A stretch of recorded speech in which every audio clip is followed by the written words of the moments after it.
85% ethanol, 20% petrol. ভাই আমরা শুনে আসি যে তেলে জলে কোনো দিন মেশে না, আর বাস্তবেই সেটা মিশে গেছে। পেট্রোলে জল মেশানো হচ্ছে, হ্যাঁ, মানে ইথানল। ইথানল কি দিয়ে তৈরি হয়? ইথানল তো সে আখের রস, ভুট্টা এইসব দিয়ে তৈরি হচ্ছে, ঠিক আছে? তো এইবার পেট্রোলে সেটা মেশানো হচ্ছিল প্রথমে।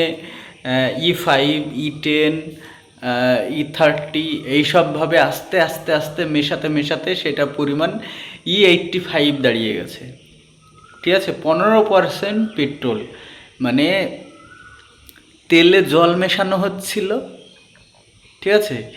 সেই জলটা মেশাতে মেশাতে এখন তেলটাকেই হারিয়ে দিয়েছে, এখন শুধু জলে পরিণত হয়ে গেছে। ভাই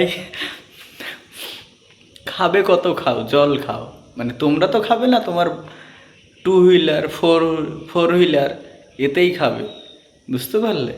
মানে আমরা শুনে এসেছি যে পেট্রোলে যদি গাড়িটা না চলে, যদি জলে চলতো গাড়িটা,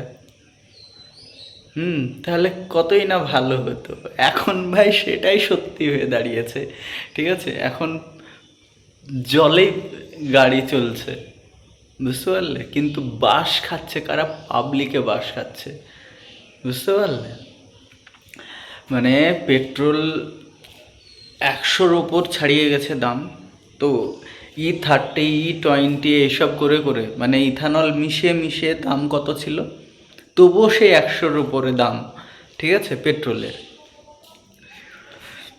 আর এখন E85, মানে এখন তবুও দাম দেখো, তবুও দাম কমাতে পারছে না। আর এখানে ফায়দা কার? এখানে লাভটা বেশি কে করছে? এখানে নীতিন গডকরি।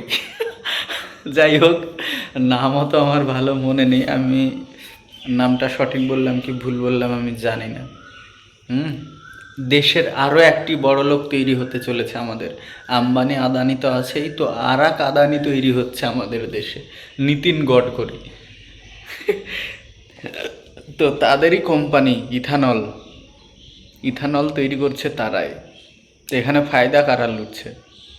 আর যে গাড়িগুলো two wheeler, four wheeler, three wheeler, সেই গাড়িগুলোর কি হবে? গাড়িগুলো কি আমরা ফেলে দেবো? হ্যাঁ, ভাঙাচোরা দামে বিক্রি করে দেবো গাড়িগুলো? গাড়িগুলোর কি হবে একটু বলে দাও, সরকারকেই আমি প্রশ্ন করছি, গাড়িগুলোর কি হবে?